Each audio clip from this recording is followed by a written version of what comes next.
Hi, and welcome to the first episode of what we are tentatively going to call Sparcast. What we have here is a sparring match between Fahed and Geoffrey. I'm Geoffrey, and many of you know us already, but for those of you who don't know us, we are teammates at Alexandra Park Brazilian Jiu-Jitsu Club in North London, Muswell Hill.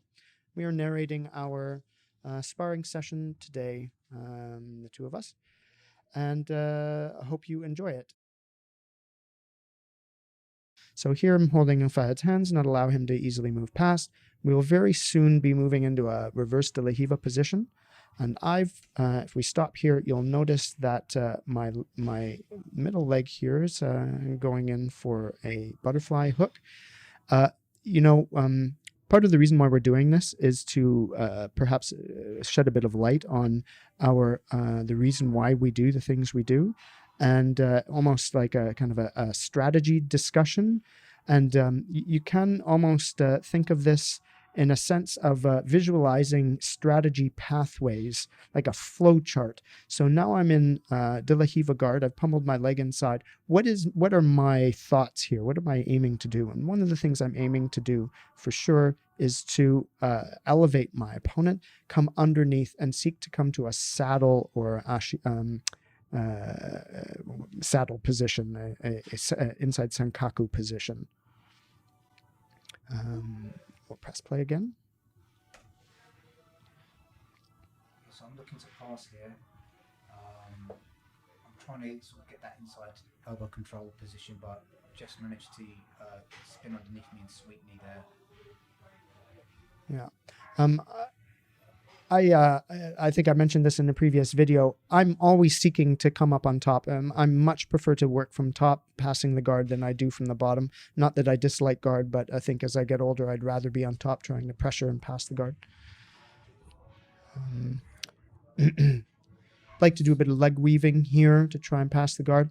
I'm just going to pause it here for a moment because Fahed's about to do a technique, and I apologize in advance. Both of our trousers are black, so it's going to be a little bit difficult to make sure that you can see everything here, but I'm paused it in advance. So I've opened my legs out, and there's a lot of space in between, and I had thought that I blocked it well with my left arm. But Fahed's about to do a really nice entry into the saddle position. I just press play again.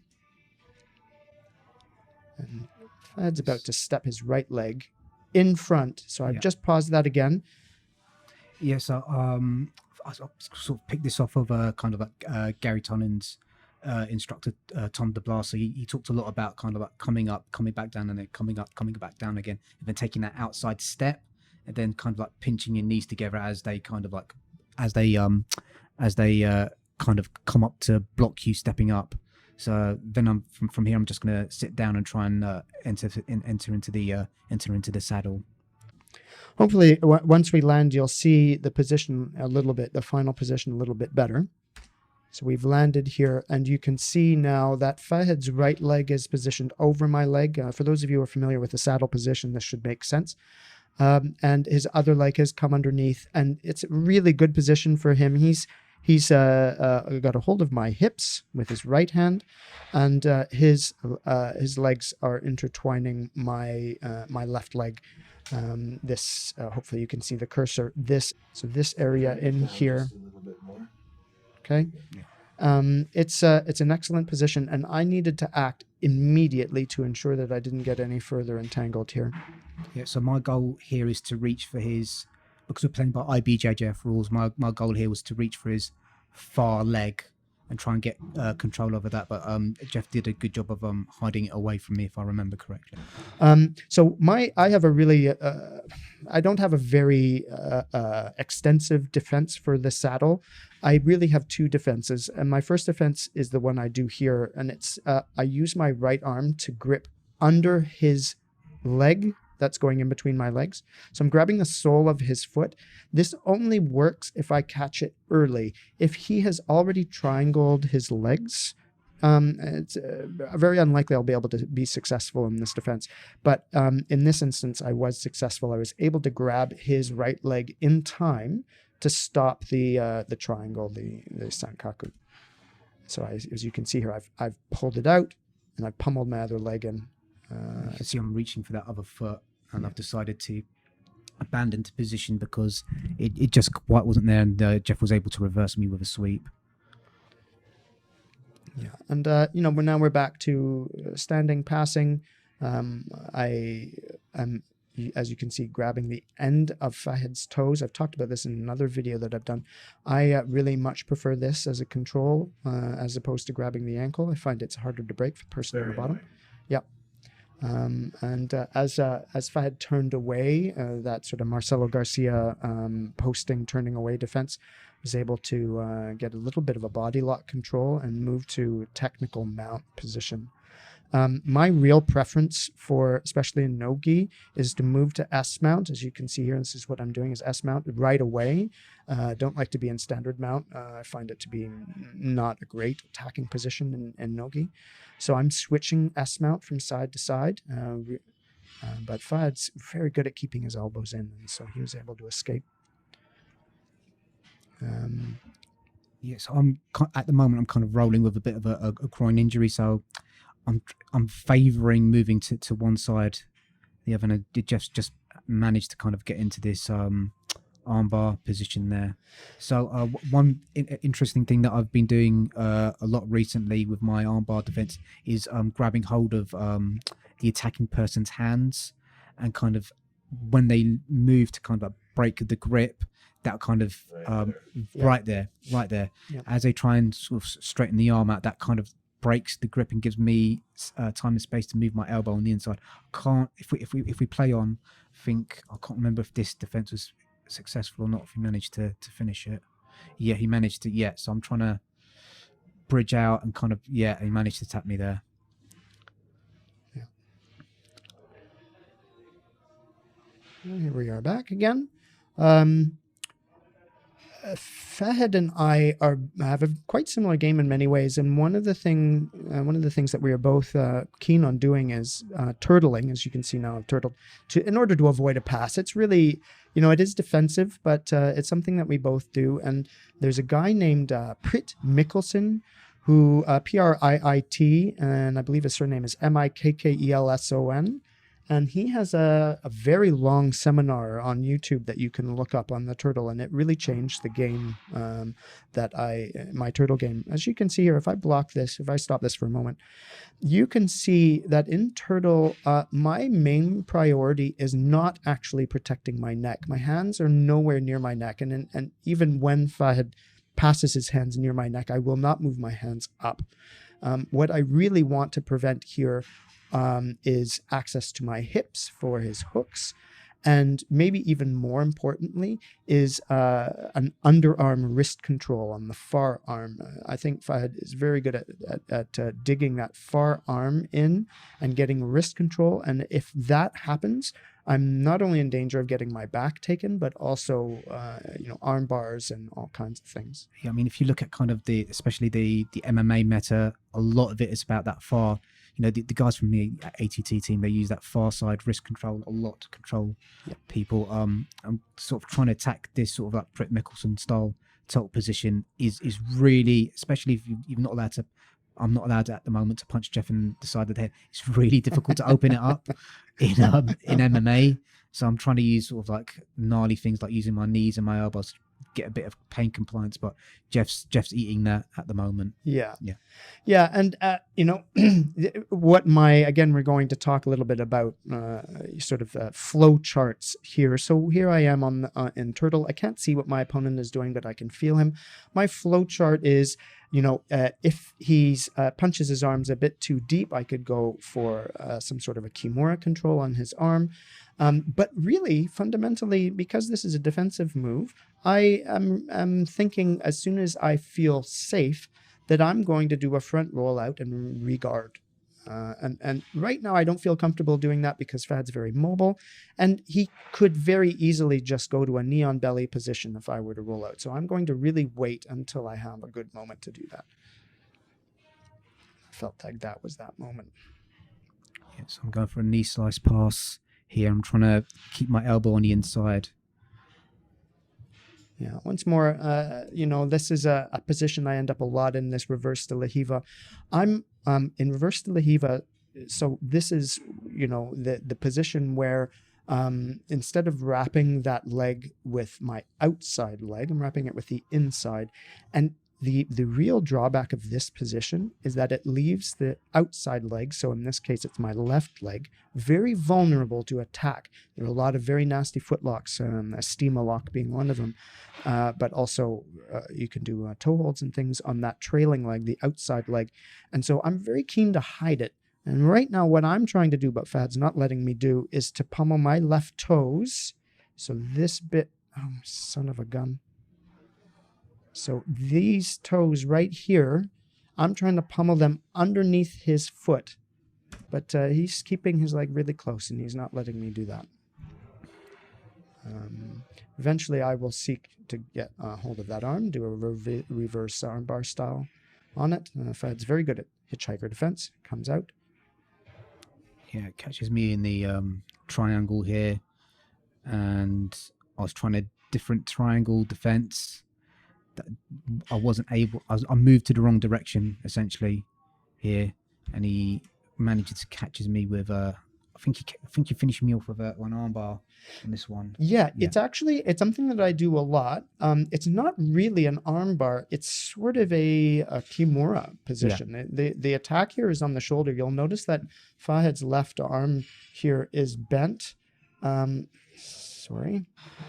that means to me that the elbow is probably not, there's no access to it, but I can use the bent arm to attack his left shoulder. So if you ran around the other side, you would have had a more chance to escape. So what I was trying to do is post my hand that's trapped at the moment. Oh, where did we go? Here. So what I was trying to do was punch my arm to his far shoulder and turn away from him. My arm that's trapped to his far shoulder and turn away from him, but I wasn't able to punch it through in time, and that's why he was able to kind of get that arm lock on me. Yeah. Yeah, you can see the arm is bent here. It's a very vulnerable position for the person with that kind of shoulder lock. Coming to the end of the roll here, and once more back in turtle again. I'm not protecting my neck or my hands with my neck or my head with my hands, making sure I secure a good hip control position. Are you holding his foot, Fahed? Yeah, so Jeff likes to fold his feet underneath him when he's playing turtle. So what I'm trying to do is basically tilt him onto his side so I can kind of expose an area where I can either get a hook in or get an underhook in. So that's why I'm kind of tilting. So I'm trying to grab hold of his toes and just try and tilt him forward or tilt him onto his shoulder or an angle. So yeah. And once more, again, look, I'm really thinking as soon as I feel comfortable, I'm regarding. I don't. When you are in turtle, you can't see your opponent, and so it's something you have to feel. And many times I will actually close my eyes when I'm in turtle. It helps me focus on what I'm feeling with my opponent, where his weight is and all of that. I'm not necessarily recommending that other people do it. You might find it useful, but for me, there are many times I actually close my eyes. If my eyes are not actively helping me at that moment, I may close my eyes so that I better have a sensation of where my opponent's weight is. Like Luke Skywalker when he blew up the Death Star? Trust in the Force, Luke. Are you saying I'm Luke Skywalker? That's all right. I think, who was it? It was Obi-Wan who spoke to him, wasn't it? Luke Skywalker turned out to be a massive loser, though. The First Order and all that stuff, man. Oh, yeah, that's true. That's not Luke Skywalker's fault, but yes, yeah. So, yeah, we're near the end here. It's almost finished. So I'm kind of run out of ideas here, so I'm maybe, going for a toe hold that's not really on. That I usually try and do at the end of the roll. Yeah, I really like toe holds. There's something I learned relatively recent in the last year, and that is, and you'll see I didn't do it here, which is why it didn't work, is the toe holding toe or leg is not the one you want to be holding with your legs. It's the other leg. So if you really want to be able to stop the person from turning while you're applying a toe hold, which is the normal defense, you actually need to be having a triangle on the opposite leg which I didn't do here. And you can see it meant that Fahed was able to turn out. So that's my recommendation if you're looking to get improve your toe hold game. Fahed comes up. He's got a very good position here for doing a knee bar. So I'm using my hands here to block his ability to get deep on my leg. Yeah, I've been working on my knee bars for about 2 years, and they're still not very good. But it's a position that I'm forcing people to defend it a bit more. Yes. And I'm trying to come up on a takedown here, but he's able to sit back into Kimura control. Yep. Can we go back a second? I have a question here. So I don't feel comfortable in this position yet. So when you're standing, wrapping the leg, sitting in, what are you thinking? Like, what are your attacks, Fahed? Okay, so for me, Yeah. my primary attack is to set up for a single leg and take him down from there. So you'd step back, you'd keep hold of the leg, step your right leg back, and Yeah, basically kind of try and do it almost like a technical stand up, almost, and try and drive my forehead into his hip and try and take him down that way. What I've been trying to do, so that's my A game. What I'm trying to do is work a bit of my B game and try and roll in, play shin to shin guard, roll my head in between his legs, and maybe come into a single leg X and that sort of thing. So Yep. yeah. okay. Yep. So those are two. I'm sure you have more options, but so you can stand up from that position, or you can roll underneath. Yeah. Okay.